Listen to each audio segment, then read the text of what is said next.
السلام علیکم ورحمۃ اللہ وبرکاتہ۔ آج کا پروگرام قرآن کے موتی، آپ کی میزبان ڈاکٹر روبینہ شفیع۔ آج کا ٹاپک بڑا ڈفرینٹ ہے، نامہ اعمال کے لحاظ سے کریں گے بات انشاءاللہ۔ نامہ اعمال ٹاپک ہے، نامہ اعمال۔ نحمدہ و نصلی علی رسولہ الکریم، اما بعد، فاعوذ باللہ من الشیطان الرجیم، بسم اللہ الرحمن الرحیم۔ رب اشرح لی صدری ویسر لی امری واحلل عقدۃ من لسانی یفقہوا قولی۔ سب سے پہلے سورہ کہف کی آیت نمبر 49، جس کا ترجمہ ہے کہ اللہ تعالیٰ فرماتے ہیں اور کتاب رکھی جائے گی، بس آپ مجرموں کو دیکھیں گے کہ اس سے ڈرنے والے ہوں گے جو اس میں ہوگا، اور کہیں گے ہائے ہماری بربادی۔ اس کتاب کو کیا ہے، نہ کوئی چھوٹی بات چھوڑتی ہے نہ بڑی، مگر اس نے اسے ضبط کر رکھا ہے، اور انہوں نے جو کچھ کیا اسے موجود پائیں گے، اور آپ کا رب کسی پر ظلم نہیں کرتا۔ یہ اللہ تعالیٰ کا فرمان ہے، اور اس بات پہ ہم سب کو غور کرنا ہے کہ وہ کون سی کتاب ہے اصل میں جو انسان کے سامنے پیش کی جائے گی۔ اس دنیا میں انسان مختلف قسم کے کام کرتا ہے، کچھ اپنی بنیادی ضرورتوں کو پورا کرنے کے لیے کیا جاتا ہے، کچھ زندگی کے مقاصد کو پورا کرنے کے لیے، کچھ چھوٹے کام ہوتے ہیں، کچھ بڑے کام ہوتے ہیں۔ روزمرہ کی زندگی میں انسان کا کھانا پینا، گھر بنانا، شادی کرنا، مال کمانا، یہ مختلف قسم کے اعمال ہیں۔ اسی طرح دین کے معاملے میں جو چاہتا ہے اختیار کرتا ہے، جو چاہتا ہے چھوڑ دیتا ہے یا رد کر دیتا ہے۔ پھر اپنی سوچ کے معاملے میں اپنے خیالات کے بارے میں جو چاہتا ہے سوچتا ہے، جو چاہتا ہے بولتا ہے، اپنے خیالات کے اظہار میں جو چاہتا ہے کہتا ہے، اور یہ بھی کئی دفعہ بھول جاتا ہے کہ جو کچھ وہ اس دنیا میں کر رہا ہے اس کا پورے کا پورا ریکارڈ مینٹین کیا جا رہا ہے، وہ سب کچھ لکھا جا رہا ہے۔ یاد رہے کہ جو کچھ انسان کو یہاں ملا ہے وہ امتحان کے لیے ہے، وقتی طور پر ہے، اور ان سب نعمتوں کا جو دنیا میں اسے ملی ہیں اس کا ایک دن حساب بھی ہوگا، ایک دن اللہ تعالیٰ کا احسان ہوگا، اس سے پوچھ گچھ کی جائے گی، اور اس کو ہر طرح کی بات کا جواب دینا ہوگا۔ اور اس وقت انسان کو شدت سے یہ احساس ہوگا، اور انسان یہ کہے گا یا لیتنی قدمت لی حیاتی، اے کاش میں نے اپنی زندگی کے لیے کچھ تو آگے بھیجا ہوتا۔ یعنی آپ دیکھیں، ایک دن ایسا نہ آ جائے جو حسرتوں کا دن بن جائے، کیونکہ زندگی میں جو کچھ بھی ہم کرتے ہیں وہ سارے کا سارا ہمارے اعمال کا جو اعمال بنتے ہیں، اور اعمال جو ہمارا حساب بنتا ہے وہ ایک دن اللہ تعالی ہمارے سامنے لے آئیں گے۔ تو اصل میں نامہ اعمال کیا ہے، یعنی فرشتوں نے بندوں کا جو بھی نامہ اعمال لکھا ہوگا، کیونکہ فرشتے جھوٹے نہیں ہوتے، باعث نہیں ہوتے، وہ کسی کے کہنے پر سوائے رب کے نہیں چل رہے ہوتے، وہ نامہ اعمال بندوں کے ہاتھوں پر رکھ دیا جائے گا۔ تو ان میں سے کچھ لوگ اسے اپنے دائیں ہاتھ میں لیں گے، اور ان میں سے کچھ ایسے بھی ہوں گے جو ان کو بائیں ہاتھ میں لیں گے۔ بس یعنی جو مجرموں کو دیکھیں گے، انہوں نے اس دنیا میں جو برائیاں کی، ان کے نامہ اعمال میں لکھا ہوا دیکھ کر خوفزدہ ہوں گے، اور انہیں اللہ کے عذاب کا بہت زیادہ ڈر ہوگا، اور اللہ کی مخلوق کے درمیان پردہ چاک ہونے کا بھی انہیں خوف ہوگا، کیونکہ سارے اعمال جب لوگوں کے سامنے لائے جائیں گے تو ظاہر انسان کو ہلاکت تو محسوس ہوگی، کیونکہ ہلاکت اور ویل اصل میں یہ دونوں ہی مطلب ہلاکت سے ہی مراد ہیں۔ ہر وہ شخص جو ہلاکت میں پڑ جاتا ہے تو وہ ہلاکت کو ہی پکارتا ہے، اور اس پکارنے کا مطلب ہے کہ مخاطبین کو تنبیہ کی جا رہی ہے کہ تم اپنے اعمال کے بارے میں سوچو۔ اور جب انسان اپنی برائیوں کو دیکھیں گے تو وہ حسرت کرنے لگ جائیں گے کہ کاش کہ ہم نے یہ گناہ نہ کیے ہوتے، کیونکہ چھوٹے بڑے سب گناہ اللہ تعالیٰ انسان کے سامنے لے آئیں گے۔ استغفر اللہ۔ صغیرہ اور کبیرہ گناہوں سے کیا مراد ہے، یہ بھی آج دنیا میں ہی سیکھ لینے کے لیے ضروری ہے۔ سید بن جبیر کہتے ہیں کہ صغیرہ سے مراد چھوٹے گناہ میں ملوث ہونا ہے، اور ایک دوسرے کو یعنی کہ چھونا اور بوس و کنار کرنا ہے، اور کبیرہ سے مراد زنا ہے۔ یعنی اگر بے حیائی کی لیول پہ دیکھا جائے تو اس میں ساری جو ایسی فزیکل ٹچ، کسنگ، یہ سارے گناہ بھی گناہ ہیں، لیکن جو زنا ہے وہ الٹیمیٹلی کبیرہ گناہ ہے۔ تو کبیرہ سے پہلے صغیرہ گناہوں کا ذکر یہ ایک لازمی چیز ہے۔ فضیل بن ایاز کہتے ہیں کہ جب وہ یہ آیت پڑھتے تو کہتے ہائے افسوس، لوگ اللہ تعالیٰ کی بارگاہ میں کبیرہ گناہوں سے پہلے صغیرہ گناہوں کے بارے میں چیختے ہوئے شکایت کریں گے۔ یعنی احصاہا کا معنی ہے کہ اس نے شمار کر رکھا ہے، احاطہ کر رکھا ہے، اور اس کی وسعت کی وجہ سے اس شمار کرنے کو فرشتوں کے بجائے کتاب کی طرف منسوخ کیا گیا۔ قیامت کے دن لوگوں کا ظلم کے بجائے احصا کی شکایت کرنا، یعنی قتادہ کہتے ہیں کہ لوگوں کو نامہ اعمال سے یہ شکایت ہوگی کہ اس نے تو ہر چیز کو ریکارڈ کر لیا ہے، کوئی یہ شکایت نہیں کرے گا کہ اس پر ظلم ہوا ہے، بس تم چھوٹے چھوٹے گناہوں سے بچو، کیونکہ جب یہ کرنے والے کے خلاف جمع ہو جائیں گے تو اس کو تباہ کر دیں گے. استغفر اللہ. یعنی چھوٹے چھوٹے گناہوں کا ڈھیر بھی انسان کو جہنم میں لے جانے کا ذریعہ بن جائے گا. اللہ کسی پر ظلم نہیں کرے گا. یہ بہت حقیقت کی بات ہے, اس کو سمجھ لینے کی ضرورت ہے. عبداللہ بن انیس رضی اللہ عنہ سے روایت ہے کہ انہوں نے نبی صلی اللہ علیہ وسلم کو فرماتے ہوئے سنا کہ اللہ قیامت کے دن بندوں کو اکٹھا کریں گے اور فرمائیں گے کہ لوگوں کو برہنہ جسم اور بے ختنہ اور کیا کر دو, بے زور جمع کر لو. وہ کہتے ہیں کہ ہم نے کہا سما کے کیا معنی ہے؟ آپ صلی اللہ علیہ وسلم نے فرمایا کہ ان کے پاس کچھ نہ ہوگا. پھر اللہ انہیں ایسی آواز میں پکارے گا کہ اس کو دور والا اس طرح سنے گا جس طرح کہ قریب والا اسے سنے گا. میں یعنی زبردست اور خیر و شر کا بدلہ دینے والا ہوں. یعنی اللہ اپنے بارے میں فرمائیں گے میں بادشاہ ہوں. کسی جہنم والے کو حق نہیں کہ وہ جہنم میں داخل ہو اور اس کا کسی جنتی کے پاس حق ہو یہاں تک کہ اس سے بدلہ دلوا دوں, اور کسی جنتی کو جنت میں داخل ہونے کا حق نہیں اور یہ کہ اس کا کسی جہنمی کے پاس حق ہو یہاں تک کہ میں اسے اس کا بدلہ دلوا دوں اگرچہ وہ تماچا ہی کیوں نہ ہو. وہ کہتے ہیں ہم نے کہا یہ کس طرح ہوگا جب کہ ہم برہنہ جسم بے ختنہ بے زور پر آئیں گے. آپ صلی اللہ علیہ وسلم نے فرمایا نیکیوں اور برائیوں میں تبادلہ یعنی معاملہ تبادلے کے اوپر ہو جائے گا. اللہ اکبر. فرشتوں کے ذریعے بنی آدم کے تمام اعمال اللہ نے لکھوائے ہیں, تو بنی آدم کے خیر اور شر والے سب اعمال اصل میں فرشتوں نے ہی لکھے ہوتے ہیں. اور یہ بھی سورہ قاف کی آیت نمبر 16 سے 18 کا ترجمہ ہے کہ بلا شبہ یقیناً ہم نے انسان کو پیدا کیا ہے. جو کچھ اس کے دل میں وسوسہ گزرتا ہے ہم اسے بھی جانتے ہیں. ہم اس کی شاہ رخ سے بھی زیادہ قریب ہیں. جب اس کے ہر قول اور فعل کو وہ لینے والے لیتے ہیں, یعنی دو لینے والے لیتے ہیں یعنی فرشتے جو دائیں طرف اور بائیں طرف بیٹھے ہیں, وہ کوئی بات منہ سے نہیں نکالتا مگر اس کے پاس ایک تیار نگران ہوتا ہے. زبان سے نکلنے والا ہر جملہ لکھا جاتا ہے. یہ کوئی بات نہیں بولتا مگر اس کے پاس ایک تیار نگران ہوتا ہے. یعنی کوئی بات منہ سے نہ نکلے لیکن ایک لکھنے والا لکھنے بیٹھا ہوتا ہے. وہ ہر وہ کلام لکھ لیتا ہے جو خیر یا شر پر مبنی ہو.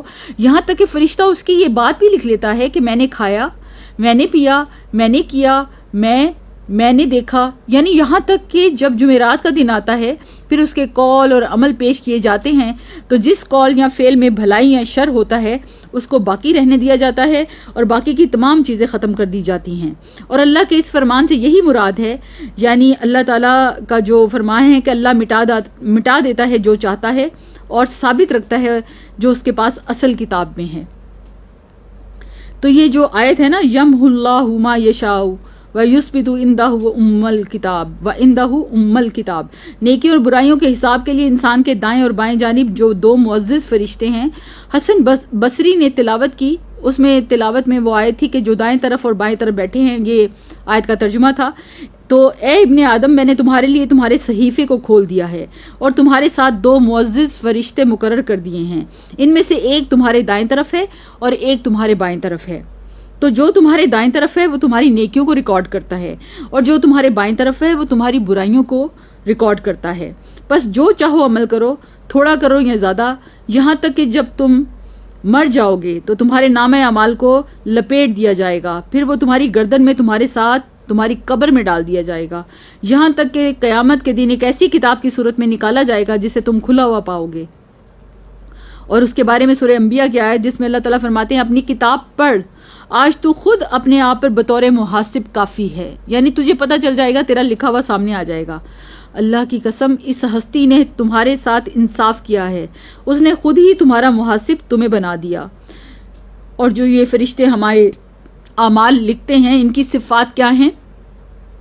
قرآن کی آیت سورہ الانفطار 10 اور 12 میں اللہ فرماتے ہیں حالانکہ بلا شبہ تم پر یقیناً نگہبان مقرر ہیں جو بہت عزت والے ہیں, لکھنے والے ہیں. وہ جانتے ہیں کہ جو کچھ بھی تم کرتے ہو. رسول اللہ صلی اللہ علیہ وسلم نے فرمایا فرشتے عرض کرتے ہیں اے رب تیرا فلاں بندہ گناہ کرنے کا ارادہ کر رہا ہے. اللہ باوجود اس کے اسے خوب دیکھ رہا ہوتا ہے. فرشتے فرماتے ہیں کہ اس کی نگرانی کرتے رہو, یعنی فرشتے سے اللہ فرماتا ہے کہ اس کی نگرانی کرتے رہو. اگر یہ گناہ کر بیٹھے تو صرف اتنا ہی لکھنا جتنا اس نے کیا, اور اگر گناہ چھوڑ دے تو اس کے لیے نیکی لکھ دینا. اور اس نے جیسے گناہ کیا ہی نہیں, یعنی گناہ کو چھوڑ دیا. سبحان اللہ. یعنی اللہ اتنی رحمت کرنے والی ذات ہے, لیکن ہم اپنے رب کو جانتے ہی نہیں, ہمیں اپنے رب کی معرفت ہی نہیں.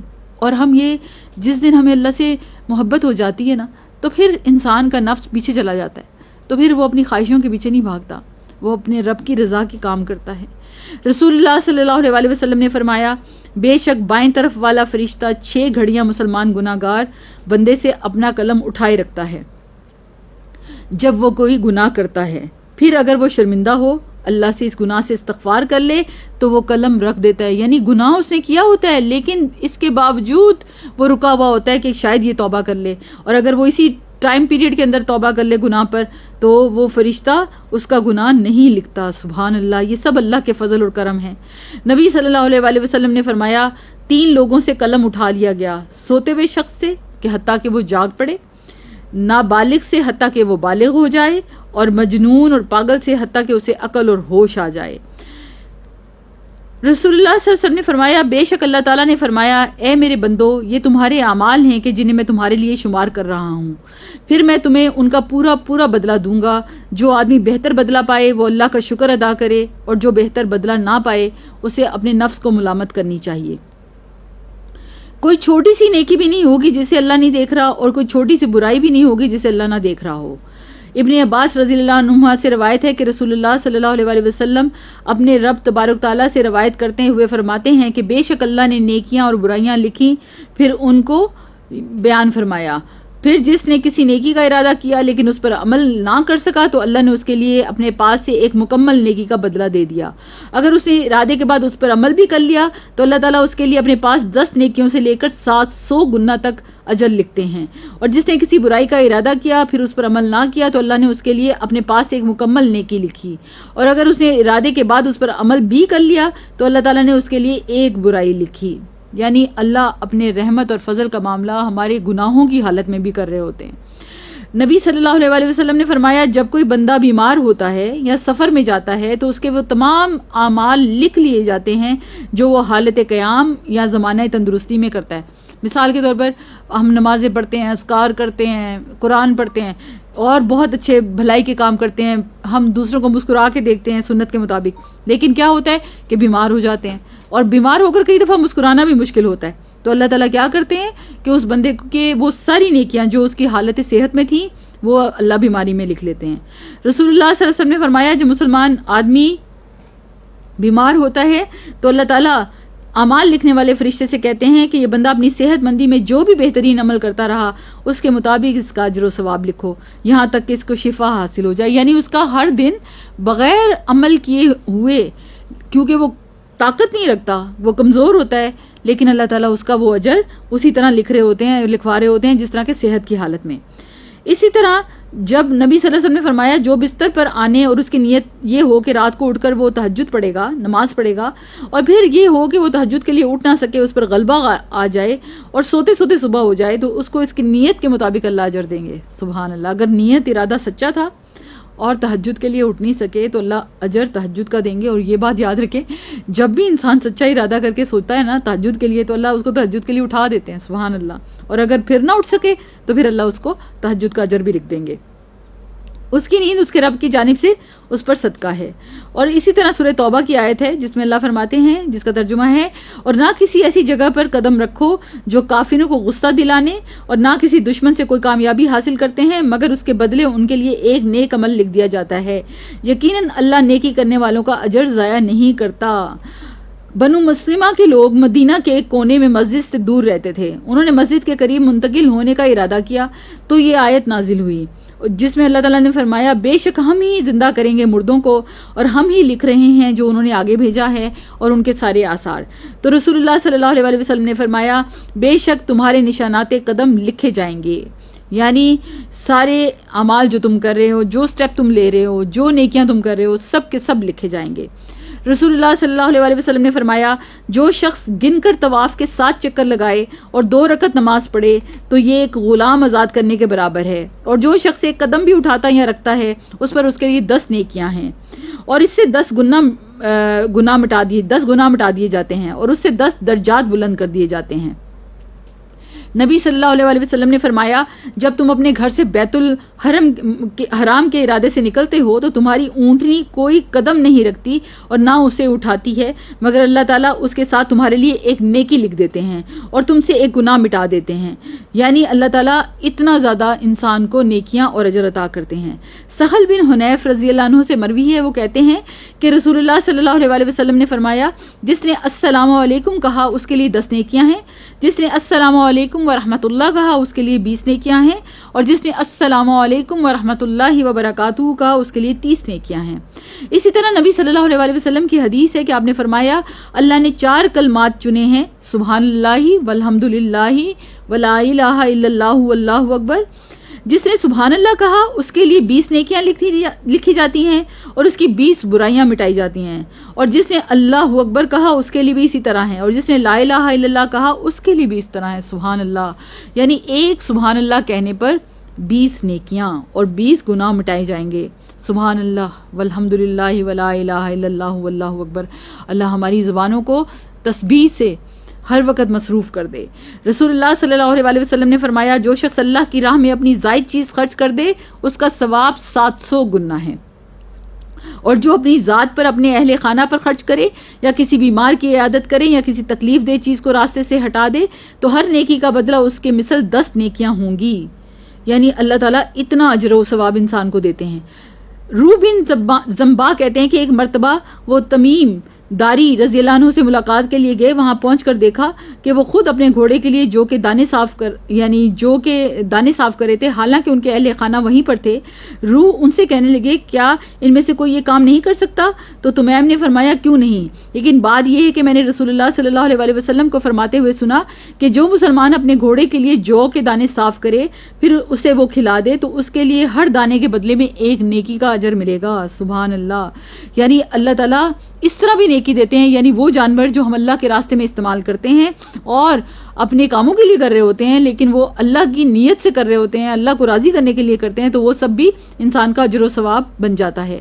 رسول اللہ صلی اللہ علیہ وسلم نے فرمایا تم سے پہلے آدمیوں میں سے ایک آدمی کا حساب لیا گیا تو اس کے پاس کوئی نیکی نہیں تھی مگر یہ کہ وہ لوگوں سے لین دین کیا کرتا تھا. وہ مالدار آدمی تھا، اپنے غلاموں کو حکم دیتا تھا کہ وہ تنگ دست سے درگزر کریں. اللہ تبارک و تعالیٰ نے فرمایا کہ ہم اس بات کا اس سے زیادہ حقدار سمجھتے ہیں، تم بھی اس سے درگزر کرو. یعنی جس نے لوگوں کو سہولت دی، آسانی دی، تو تم بھی ان کو معاف کر دو. رسول اللہ صلی اللہ علیہ وسلم نے فرمایا جو شخص کسی مسلمان کی پریشانی کو دور کرتا ہے اللہ تعالیٰ قیامت کے دن اس کی پریشانی کو دور کر دے گا، اور جو شخص کسی مسلمان کی پردہ پوشی کرتا ہے اللہ تعالیٰ قیامت کے دن اس کی پردہ پوشی فرمائیں گے. رسول اللہ صلی اللہ علیہ وسلم نے فرمایا جس نے مسلمانوں کے راستے سے تکلیف دہ چیز ہٹا دی اللہ اس کے لیے 1 نیکی لکھے گا، اور جس کے لیے اللہ نیکی لکھ دیتا ہے اسے اس کی وجہ سے جنت میں داخل کرتا ہے. سبحان اللہ.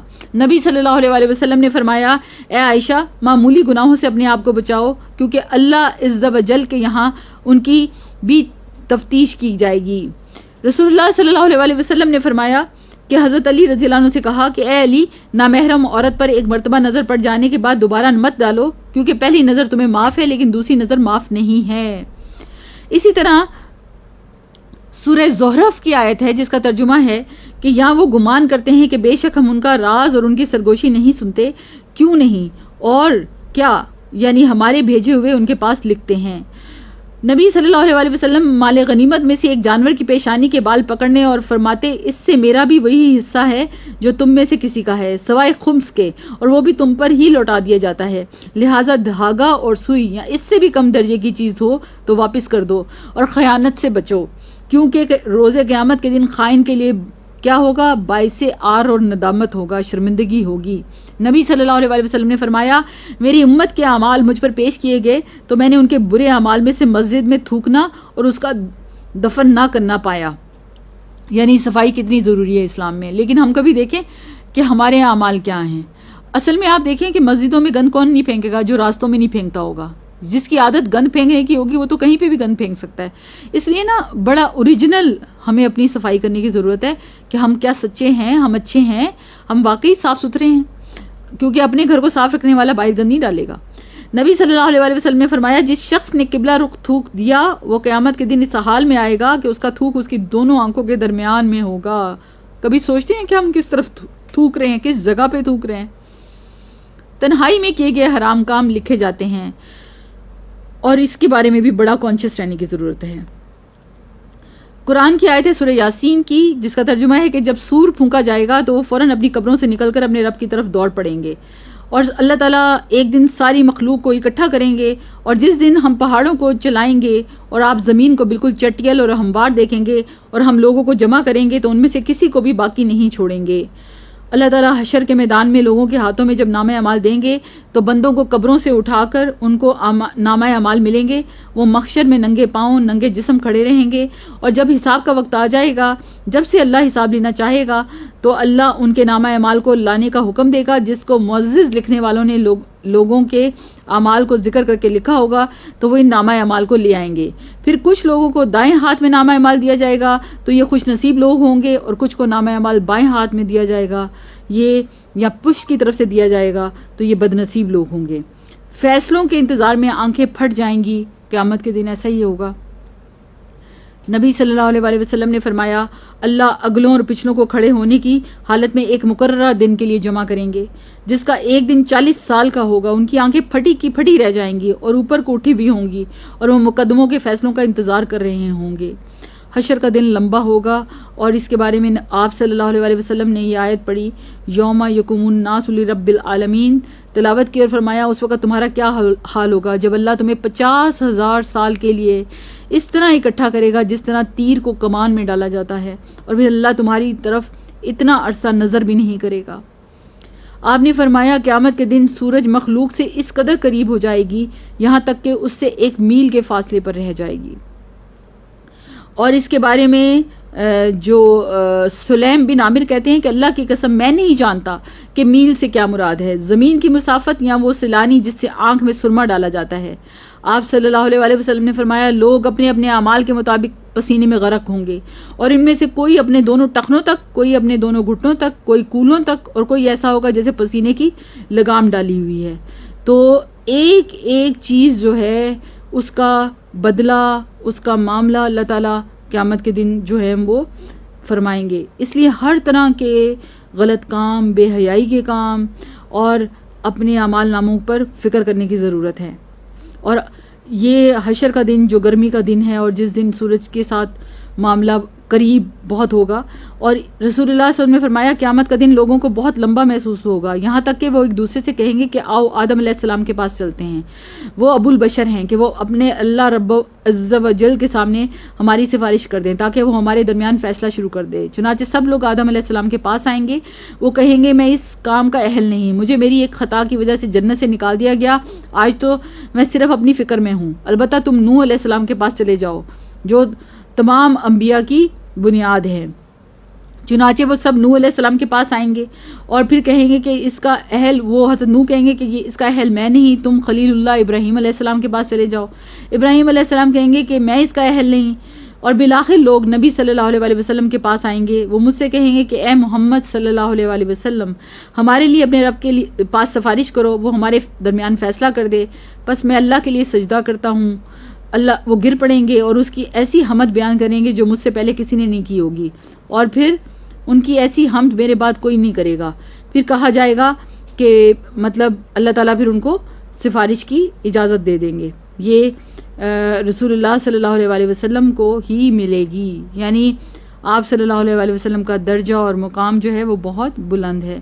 لیکن اس میں غور کرنے کی بات پھر یہی ہوگی کہ ہم نے آج یہ دیکھنا ہے کہ ہم اپنے نبی کی امتی ہونے کے ناطے کیا کام کر رہے ہیں، کیونکہ انسان کے نامہ اعمال تو اس کے سامنے آنے والے ہیں، لیکن ان نامہ اعمال کے لیے جو آپ صلی اللہ علیہ وآلہ وسلم کا وہ جو حساب کا دن بھی شروع ہونا ہے، وہ آپ صلی اللہ علیہ وآلہ وسلم کا ہمارے اوپر بہت بڑا احسان ہوگا۔ اللہ تعالیٰ قرآن پاک میں فرماتے ہیں سورہ اسراء کی آیت نمبر 13-14 میں، ہم نے ہر انسان کا نصیب اس کی گردن میں لازم کر دیا ہے، قیامت کے دن ہم اس کے لیے ایک کتاب نکالیں گے جسے وہ کھلی بھی پائے گا، اپنی کتاب پڑھ لو، آج تو خود اپنے آپ پر بطور محاسب کافی ہو۔ یعنی اللہ تعالیٰ نے انسان کو خود ہی اس کا محاسب بنا دینا ہے، اور وہ اس کو جھٹلا نہیں سکے گا، کیونکہ ہر چیز جو اس نے کی ہوگی وہ اسی طرح اس میں لکھی ہوگی جو ایسا اس نے کیا ہوگا۔ اور اس دن انسان کو بتایا جائے گا کہ اس نے آگے کیا بھیجا اور پیچھے کیا چھوڑا، بلکہ انسان بہت خوبی سے اس کو خود دیکھنے والا ہوگا۔ تو اس لیے یہ کوئی اچھائی ہو یا برائی کرتے وقت یہ ضرور سوچا کریں کہ یہ ساری کی ساری چیزیں میرے رب کے لیے واپس لانا اور ان کا شمار کر کے رکھنا، اور اللہ تعالیٰ جب ہمارے سامنے ان چیزوں کو لائیں گے تو یہ ساری کی ساری چیزیں پیش کرنا اور ان کے اوپر ہمیں ہی محاسب بنا دینا، یہ بڑی خطرناک بات ہوگی، کیونکہ انسان اپنے اعمال کو خود انکار نہیں کر سکے گا اور نامہ اعمال کھل کر سامنے آ جائے گا، اور وہ بلکہ اپنی گردن پہ میں لٹکا ہوگا، یعنی انسان اپنی کتاب کو خود پڑھے گا۔ سورہ الحاقہ کی آیت نمبر 18 میں، اس دن تم پیش کیے جاؤ گے، تمہاری کوئی چھپی ہوئی بات چھپی نہیں ہوگی، اللہ سینوں کے بھیدوں کو بھی سامنے لے آئے گا۔ سورہ عادیات کی آیت ہے کہ جو کچھ سینوں میں ہے ظاہر کر دیا جائے گا، بے شک ان کا رب اس دن ان کے متعلق یقیناً خوب خبر رکھنے والا ہے۔ نامہ اعمال کی جانچ پڑتال کیسے ہوگی؟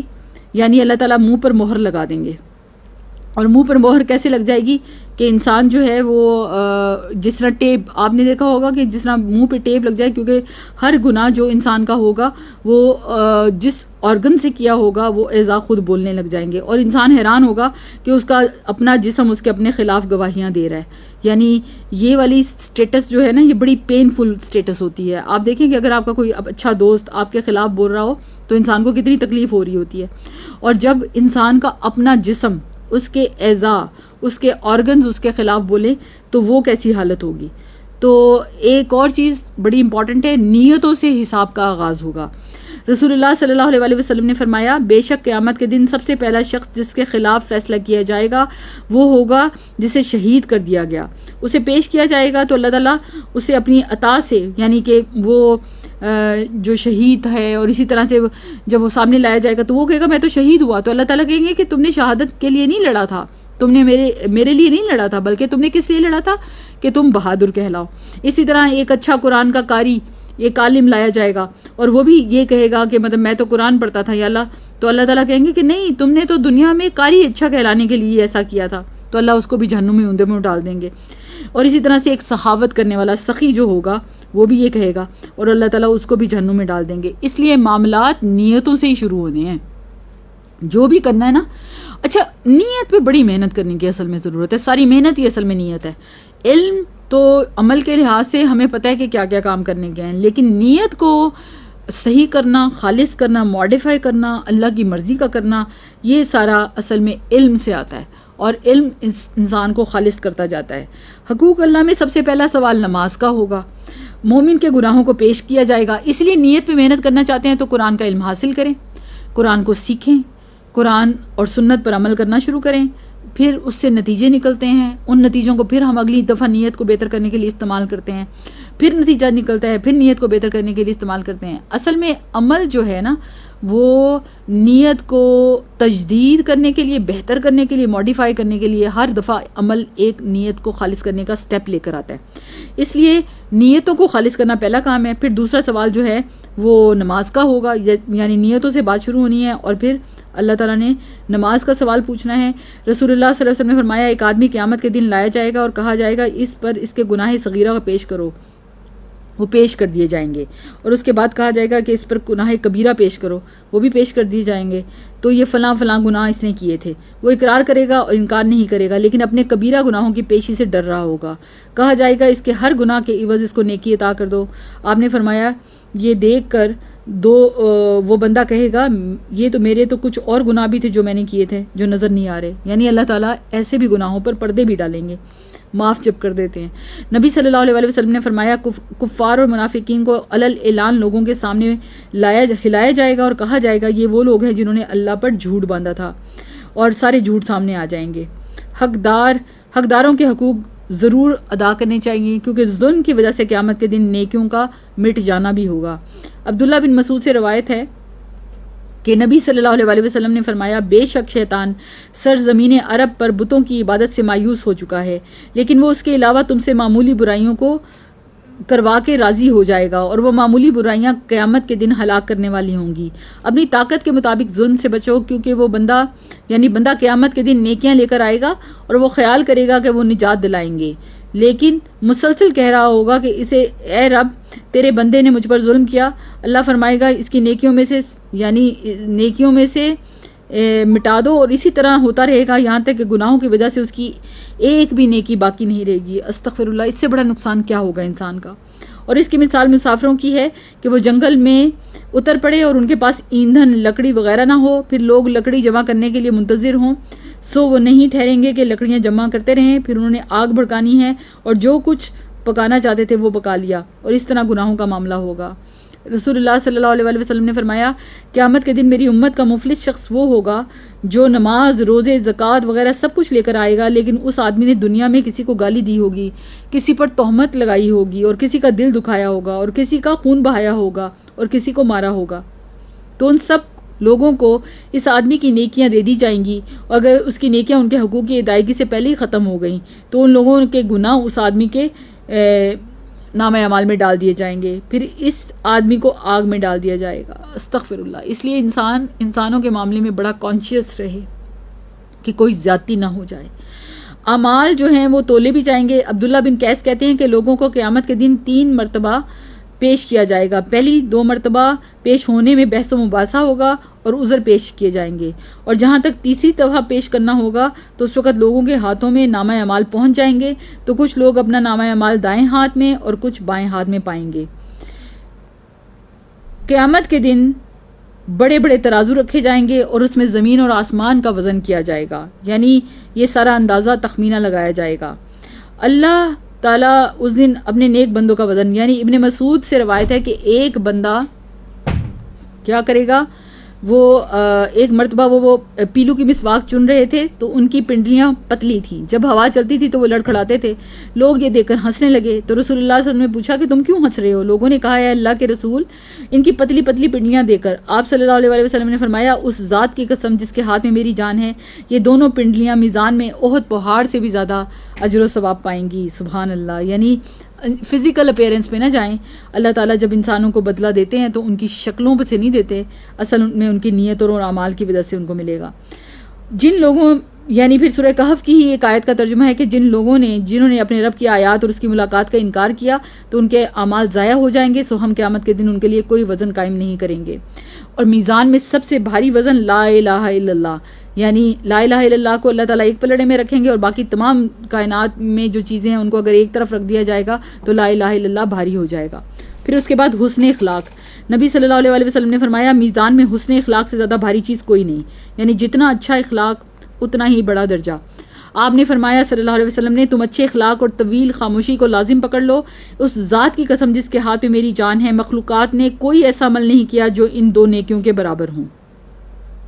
نبی صلی اللہ علیہ وسلم نے فرمایا 2 کلمے جو زبان پر ہلکے ہیں ترازو میں بہت بھاری اور رحمان کو عزیز ہیں، سبحان اللہ العظیم، سبحان اللہ و بحمدہ، یعنی یہ بھی تسبیح پڑھنی چاہیے۔ نبی صلی اللہ علیہ وسلم نے فرمایا سبحان اللہ کہنا نصف میزان ہے، الحمدللہ کہنا یہ بھی نصف میزان کو بھر دیتا ہے، نماز جنازہ ادا کرنا، دفنانا، یہ بھی احد پہاڑ کے برابر اجر ہے، اولاد کی وفات پر ماں باپ کا صبر کرنا، اس پر بھی اللہ تعالیٰ نے بہت اجر و ثواب رکھا ہے۔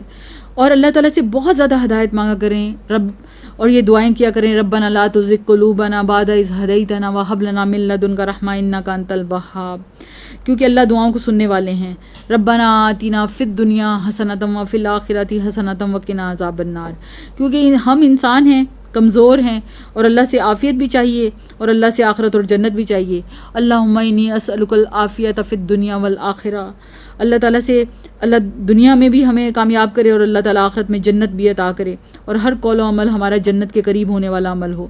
اے اللہ میں تجھ سے جنت کا سوال کرتا ہوں اور اس قول اور عمل کی توفیق مانگتی ہوں جو اس سے قریب کرے، اور میں جہنم سے تیری پناہ میں آتی ہوں اور ہر اس قول اور عمل سے جو جہنم سے قریب کرے۔ اللہ ہمیں اپنی پناہ میں رکھنا، ہمیں معاف کر دینا۔ ربنا وآتنا ما وعدتنا علی رسلک ولا تخزنا یوم القیامۃ انک لا تخلف المیعاد، اے رب ہمیں عطا فرما جس کا تو نے ہم سے اپنے رسولوں کی زبانی وعدہ کیا، اور ہمیں قیامت کے دن رسوا نہ کرنا، بے شک تو وعدے کی خلاف ورزی نہیں کرتا۔ اللہم لا تخزنی یوم القیامہ، اے اللہ مجھے قیامت کے دن رسوا نہ کرنا۔ اللہم انی اعوذ بک من ضیق الدنیا و ضیق یوم القیامہ، اے اللہ بے شک میں تیری پناہ لیتی ہوں دنیا کی تنگی سے بھی اور قیامت کی تنگی سے بھی۔ اللہم انی اعوذ بک من ضیق الدنیا و ضیق یوم القیامہ، ربنا اغفر لی ولی والدی وللمؤمنین یوم یقوم الحساب، اے ہمارے رب مجھے بھی بخش دے، میرے ماں باپ کو بھی بخش دے، اور تمام ایمان والوں کو بخش دے۔ ربنا اغفر لی ولی والدی وللمؤمنین یوم یقوم الحساب۔ اللہ ہماری دعاؤں کو قبول فرما لے. اللہ ہمارے نامہ اعمال کو اپنی مرضی کے مطابق یا اللہ خالصتاً تیرے لیے نیکیاں کر کر کے بھرنے والا بنا دے. جب قیامت کے دن تیرے پاس حاضر ہوں تو رسول اللہ صلی اللہ علیہ وآلہ وسلم کی وہ امتی ہوں جن کو دیکھ کر ان کا دل خوش ہو جائے. اللہ تو ہم سے راضی ہو جائے. اللہ ہماری دعاؤں کو قبول کر لے. تو کرنے کے کام کیا ہوئے کہ نیک اعمال بھی کرنے ہیں اور گناہوں سے بھی بچنا ہے، جھوٹ سے بچنا ہے. آج عمل کا وقت ہے، جتنا کانشیسلی گزاریں گے اتنا ہی اچھا ہے. اپنے نامہ اعمال کو دیکھ کر خوش ہونے کے لیے کثرت سے استغفار کریں. عبداللہ بن بصر رضی اللہ عنہ سے روایت ہے، وہ کہتے ہیں کہ آپ صلی اللہ علیہ وآلہ وسلم نے فرمایا مبارک ہو اس کو جو اپنا نامہ اعمال کثرت سے استغفار پائے، یعنی استغفار سے فائدہ ہوگا. دنیا میں اپنا محاسبہ کریں، اپنی ذات کو خود محاسبہ کرتے رہیں. حسن بصری کہتے ہیں کہ مومن اپنی ذات پر نگران ہے، وہ اللہ عز و جل کے سامنے بھی اپنا محاسبہ کرتا ہے. اپنی ذات کا محاسبہ ایسا کریں جیسے اپنے شریک کا محاسبہ کرتے ہیں، یعنی جس طرح لوگوں کا. دنیا میں اپنے حقوق کی معافی مانگ لیں، یعنی اگر جاتی ہوئی. نبی صلی اللہ علیہ وسلم نے فرمایا جس نے اپنے کسی بھائی پر ظلم کیا ہو تو اسے چاہیے کہ اس سے دنیا میں معافی مانگ لے، اس لیے کہ آخرت میں روپے پیسے نہیں ہوں گے بلکہ اعمال کی ایکسچینج ہوگی. اس لیے نیکیاں دینی پڑیں گی یا پھر اس کی برائیاں لینی پڑیں گی. انسان سوچ سمجھ کر زندگی گزارے، تقوی والی زندگی بسر کرے. ایسے کام نہ کرے جو اللہ کے حسنات کی بجائے سیئات میں لکھے جائیں، اور اس میں نیت کا بہت بڑا عمل دخل ہے. بظاہر دیکھنے میں کچھ عمل بہت اچھے لگتے ہیں لیکن حقیقت میں وہ دائیں لکھے جانے کی بجائے بائیں لکھے جاتے ہیں کیونکہ نیت کی خرابی ہوتی ہے. تو اللہ تعالیٰ ہمیں نیت کی خرابی سے محفوظ فرمائے. اللہ تعالیٰ ہماری کوششوں کو قبول فرمائے. اللہ ہمارے قول اور عمل میں صداقت، اور اللہ تعالیٰ سارے اعمال کو اپنی رضا کے کام بنائے. مجھے اجازت دیجیے آپ کی میزبان ڈاکٹر روبینہ شفیع کو قرآن کے موتی سے. سبحانک اللہم و بحمدک اشہد ان لا الہ الا انت استغفرک و اتوب الیک. السلام علیکم ورحمۃ اللہ وبرکاتہ.